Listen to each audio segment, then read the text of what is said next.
यारो छत्रपती संभाजी महाराज नगर army rally भरती 2026 महाराष्ट्र तर्फा विद्यार्थी मित्रांनो यारो छत्रपती संभाजी महाराज नगर आर्मी रॅली भरतीच्या ग्राउंडच्या तारखा या ठिकाणी जाहीर करण्यात आल्या आहे। ग्राउंडच्या तारखा या ठिकाणी आल्या आणि भरपूर विद्यार्थ्यांचे वारंवार एकच कमेंट होती की सर यारो छत्रपती संभाजी महाराज नगर आर्मी रॅलीवर भरतीवर या एक व्हिडिओ बनवा, यामध्ये उंची किती लागते, ग्राउंडच्या अंदरची कोणकोणती प्रक्रिया आहे आणि त्याचबरोबर उंची किती लागणार आहे, ग्राउंडसाठी 1600 मीटर रनिंगसाठी काय टाइम भेटणार आहे, एक्सिलेंट सेकंड ग्रुप, तिसरा ग्रुप, चौथा ग्रुप, त्याचबरोबर शावनी या ठिकाणी आपलं इंडियन आर्मी रॅली भरतीचं ग्राउंड आहे। यारो छत्रपती संभाजी महाराज नगर आर्मी रॅली भरतीचं शावनी हे ग्राउंड कुठं आहे, कसं जावं लागते याबद्दल सुद्धा आपण बोलणार आहे। त्याचबरोबर जे ग्राउंडच्या अंदरची प्रक्रिया, कागदपत्र आपल्याला कोणकोणते न्यावं लागणार आहे, कोणकोणत्या चुका नाही करायच्या, कोणकोणत्या गोष्टीचं लक्ष ठेवायचं आहे आणि ग्राउंडच्या तारखा सुद्धा मी तुम्हाला सर्व जिल्ह्याच्या सांगणार आहे यारो छत्रपती संभाजी महाराज नगर आर्मी रॅली भरतीच्या। तर आजच्या व्हिडिओच्या माध्यमातून संपूर्ण माहिती सांगणार आहे। आजचा व्हिडिओ खूप महत्त्वाचा होणार आहे, व्हिडिओ शेवटपर्यंत बघा आणि व्हिडिओला आताच लाईक करा। नमस्कार विद्यार्थी मित्रांनो, माझी नोकरी कॉर्नर यूट्यूब चॅनलवर मी गोपाल अनखळे तुमचं सर्वांचं सहर्ष स्वागत करतो। तर मित्रांनो, व्हिडिओचा थंबनेल बघून तुमच्या लक्षात आलं असेल की आपला व्हिडिओ कोणत्या टॉपिकवर होणार आहे। व्हिडिओ सुरू करण्याच्या आधी आपल्या यूट्यूब चॅनलला सबस्क्राइब करा, जेणेकरून प्रत्येक भरतीची अपडेट तुमच्यापर्यंत सर्वात आधी पोहोचेल। जास्त करून यारो छत्रपती संभाजी महाराज नगर आर्मी रॅली भरतीच्या रिलेटेड जास्त व्हिडिओ आपल्या चॅनलवर अपलोड करत असतो आणि 10वी 12वी पास भरतीच्या रिलेटेड जास्त व्हिडिओ आपल्या चॅनलवर अपलोड करत असतो। व्हिडिओ सुरू करण्याच्या अगोदर सर्वांना एक रिक्वेस्ट आहे, तुम्ही आपला व्हिडिओ कोणत्या जिल्ह्यातून पाहून राहिले नक्की कमेंट बॉक्समध्ये सांगा, जेणेकरून मला सुद्धा अंदाज लागणार आहे की आपला व्हिडिओ कोणकोणत्या जिल्ह्यापर्यंत पोहोचू राहिला। आता सर्वांना एक जय विद्यार्थी मित्रांनो, हात जोडून या ठिकाणी विनंती आहे, ज्यांचा सुद्धा यारो छत्रपती संभाजी महाराज नगर आर्मी रॅली भरतीचा ग्राउंड आहे, तर तुमचं ग्राउंड कोणत्या तारखेला हे नक्की या व्हिडिओ खाली कमेंट बॉक्समध्ये सांगा आणि कोणता जिल्हा तुमचा आहे हे सुद्धा कमेंट बॉक्समध्ये सांगा, जेणेकरून मला सुद्धा अंदाज या ठिकाणी लागणार आहे। तर सर्वात अगोदर मी तुम्हाला यारो छत्रपती संभाजी महाराज नगर आर्मी रॅली भरतीच्या ग्राउंडच्या तारखा या ठिकाणी सांगून देतो। तर पहा विद्यार्थी मित्रांनो, 20 फेब्रुवारी पासून ग्राउंड चालू होत आहे।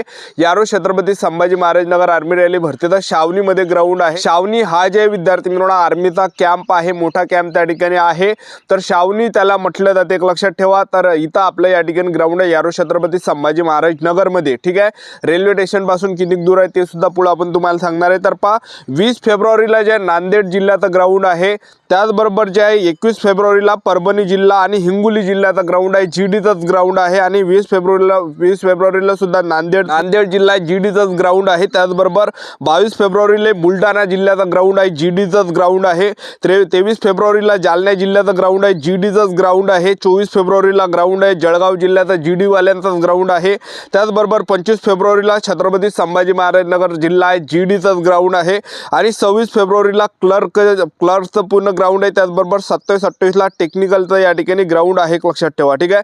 ह्या काही ग्राउंडच्या तारखा मी तुम्हाला या ठिकाणी सांगितलं आहे। आता तुमचं ग्राउंड कोणत्या तारखेला आहे हे नक्की कमेंट बॉक्समध्ये सांगा, ठीक आहे। तर तुमचा कोणत्या तारखेला ग्राउंड आहे, जे पण विद्यार्थी पेपर पास झाले त्यांनी कमेंट नक्की करा तुम्ही या ठिकाणी, ठीक आहे, जेणेकरून एक अंदाज या ठिकाणी लागणार आहे। आता राहिला विषय शावनी हे ग्राउंड। आता यारो छत्रपती संभाजी महाराज नगर आर्मी रॅली भरतीचं जे ग्राउंड आहे छत्रपती संभाजी महाराज नगर मध्ये होऊन आलं, शावनी आर्मीच्या कॅम्पमध्ये ते ग्राउंड होऊन आलं। तर हा जो कॅम्प आहे शावनी, हा जो कॅम्प आहे, आपलं जे ग्राउंड आहे तर रेल्वे स्टेशनपासून 5 किलोमीटरच्या आसपास जे विद्यार्थी मित्रांनो हे सेंटर आहे। तर आपल्याला करायचं काय, तर ज्यावेळेस तुम्ही ग्राउंडला जासाल तर आपल्याला चुका कोणकोणत्या करायचे, ज्या दिवशी ग्राउंड आहे त्या दिवशी आपल्याला जायचं नाही, एक दिवस अगोदर जायचं, कारण की आर्मी रॅली भरतीची जी प्रक्रिया एक दिवस अगोदरपासून चालू झाली राहते। आता एक उदाहरण देऊन आलो, 20 फेब्रुवारीला नांदेड जिल्ह्याचा ग्राउंड आहे, जीडीचा ग्राउंड आहे, तर आपल्याला 19 फेब्रुवारीलाच त्या ठिकाणी ग्राउंडवर या ठिकाणी पोहोचायचं। 19 फेब्रुवारीलाच आपल्याला ग्राउंडवर हजर राहायचं, म्हणजे सांगायचं तेवढं एक दिवस अगोदर आपल्याला हजर राहायचं, कारण की ग्राउंडची जी प्रक्रिया एक दिवस अगोदरपासून चालू झाली राहते। तर रात्री आपल्याला 6 ते 7-8 वाजेपर्यंत आपल्याला सेंटरवर पोहोचायचं आहे आणि 10 वाजतापासून गेटच्या अंदर एंट्री त्या ठिकाणी चालू होऊन जाते। तर आता हे शावनी हे ग्राउंड कुठं आहे तर ते तुम्हाला सांगून देतो, रेल्वे स्टेशनपासून जवळपास 5 किलोमीटर अंतरावर आहे ते। तर आपल्याला काय करायचं आहे, जे छत्रपती संभाजी महाराज नगर रेल्वे स्टेशन आहे तर त्या रेल्वे स्टेशनवर आपल्याला जायचं आहे, तिथे ऑटो राहते। तर पहा विद्यार्थी मित्रांनो, तिथचे जे ऑटो आहे त्या ऑटोवाल्यापासून आपल्याला सावधान राहायचं, कारण की तुम्ही जर समजा एकट दुक्कट जर गेले, तुम्ही जर म्हटलं की मला शावनी या सेंटरवर सोडून द्या, तर ते ऑटोवाले तुम्हाला काय म्हणणार आहे, 100 रुपये दे, 200 रुपये दे, असे पैसे तुम्हाला ते मागणार आहे। तर आपल्याला करायचं काय विद्यार्थी मित्रांनो, आपल्याला तिथं रेल्वे स्टेशनवर थांबायचं आहे, छत्रपती संभाजी महाराज नगरच्या रेल्वे स्टेशनवर आपल्याला थांबायचं आहे। तिथं पोरायची वाट पाहिजे, 8-10 पोरं जे विद्यार्थी मित्रांनो कोणत्याही बाहेर गावचे असेल तर त्यांच्यासोबत जे मित्र तर तुम्ही या ठिकाणी करा आणि सोबत जे विद्यार्थी मित्रांनो 8-10 जण ऑटो करा, त्या ऑटोवाल्याला म्हणा की आम्हाला जायचं आहे शावनी या कॅम्पवर, आर्मीच्या कॅम्पवर किती रुपये घेशील, तर तो त्यांना जर तुम्हाला सांगितलं 30 रुपये शीट, 40 रुपये शीट, त्याला एकच म्हणा की 20 20 रुपये सीट देतो म्हणा, चालत असेल तर चल, नाहीतर मग आम्ही दुसरा समरून ऑटो करतो. तर 20 रुपयाचं सीट 20 रुपयामध्येच तुम्हाला ते नेणार आहे. तुम्ही त्यांच्यासोबत भाव करायला लागते, एक लक्षात ठेवा. नाही तर तुम्ही भाव नाही करसान 30-40 रुपये ते जर म्हणून तर तुम्ही देसान, असं नाही करायचं. आपल्याला भाव करायचा. 20 रुपये तिकीट आहे, एक लक्षात ठेवा. थोडंफार समोर गेले समोरून जर तुम्ही ऑटो पकडला 20 रुपये भेटते, पण 20 रुपये घेते ऑटोवाला, ठीक आहे. तर आपल्याला 10 जण 8-10 जण मिळून जे ऑटो करा, 20-20 रुपये तिकीट त्याला म्हणा बोली करा, कारण की 20 रुपये तिकीट लागते, एक लक्षात ठेवा. नाहीतर जास्त देसान त्याला, ठीक आहे. तर आता अशा प्रकारे प्रक्रिया. तर रेल्वे स्टेशनापासून 5 किलोमीटर आहे शावनी सेंटर, ठीक आहे. तुम्ही त्या सेंटरवर गेले तर सर्वात अगोदर आपल्याला गेटच्या अंदर एंट्री दिला जाणार आहे. रात्री ते 10 वाजता एंट्री देते. आता एक उदाहरण देऊन आलो. 20 फेब्रुवारीला ग्राउंड आहे, नांदेड जिल्हा जीडीचा ग्राउंड आहे. आपल्याला 19 फेब्रुवारीला ग्राउंडवर हजर राहायचं आहे. 19 फेब्रुवारीला रात्री 10 वाजतापासून आपल्याला गेटच्या अंदर एंट्री दिला जाणार आहे. एंट्री द्यायच्या वेळेस हॉल तिकीट त्या ठिकाणी चेक केला जाते. हॉल तिकीट, आधार कार्ड. एंट्री दिल्यानंतर आपल्याला ग्राउंडच्या अंदर बसून ठेवून देते 12 वाजेपर्यंत. काहीच त्या ठिकाणी होत नाही. आणि हे काही झाल्यानंतर जे आपल्याला त्या जसे 12 वाजले तसं आपल्याला ज्या हॉल तिकीट स्कॅन करते, सगळ्याच्या होते हॉल तिकीट स्कॅन केल्यानंतर त्या ठिकाणी हाईट वगैरे सुद्धा आपली घेतल्या जाते. हाईट नाही बसली त्यांचं सुद्धा ग्राउंड होणार आहे. हाईट घेतल्यानंतर आणखीन जे समोर पाठवते आणि 100-100च्या बॅचच्या त्या ठिकाणी करते. तर एका बॅचमध्ये 100 पोरं रनिंगसाठी सोडते आणि त्यामधले जे रनिंगमध्ये जे पास करते जवळपास 70 ते 80 पोरं पास करते. मागच्या वर्षी सुद्धा 70-80 पोरं पास केल्या. मी स्वतः त्या ठिकाणी आलेलो आहे. मागचे व्हिडिओ तुम्ही पाहून घ्या, ठीक आहे. तर त्या ठिकाणी एका बॅचमध्ये 100 पोरं रनिंगसाठी सोडते आणि 100 पैकी 70 ते 80 पोरं रनिंगमध्ये पास करते, एक लक्षात ठेवा.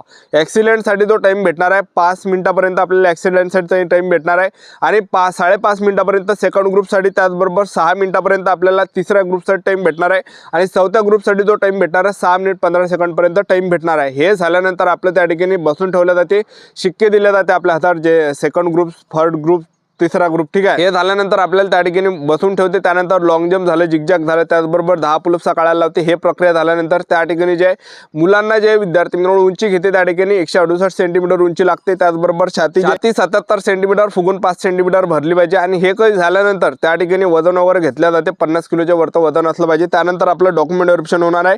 डॉक्युमेंट व्हेरिफिकेशनला कोणकोणते डॉक्युमेंट लागते तर पहा विद्यार्थी मिळून, आपल्याला हॉल तिकीट लागणार आहे, आधार कार्ड लागणार आहे, 10वीचं मार्कशीट लागणार आहे, 10वीचं बोर्ड सर्टिफिकेट, 12वीचं मार्कशीट, 12वीचं board certificate, caste certificate, domicile, TC जर नसेल तर शाळा सोडला दाखला जर नसेल तर कॉलेजमधलं बोनाफाईड न्या, सरपंचाचा रहिवासी दाखला नाही तर पोलीस पाटलाचा रहिवासी दाखला नाही तर कॅरेक्टर सर्टिफिकेट न्या, अनमॅरिड सर्टिफिकेट न्या आणि पासपोर्ट फोटो जवळपास 40-50 फोटो राहू दे आपल्यासोबत, ठीक आहे. आणि त्याचबरोबर नोटरी सुद्धा आपल्याला करायची आहे.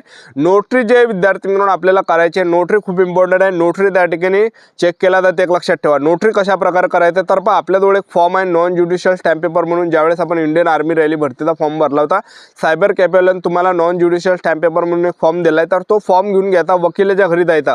नोटरी आपल्या जिल्ह्यामध्येच करा. तुम्ही छत्रपती संभाजी महाराज नगरमधले तिथं करा. नांदेड जिल्ह्यातले असाल तर नांदेड जिल्ह्यामध्येच करा.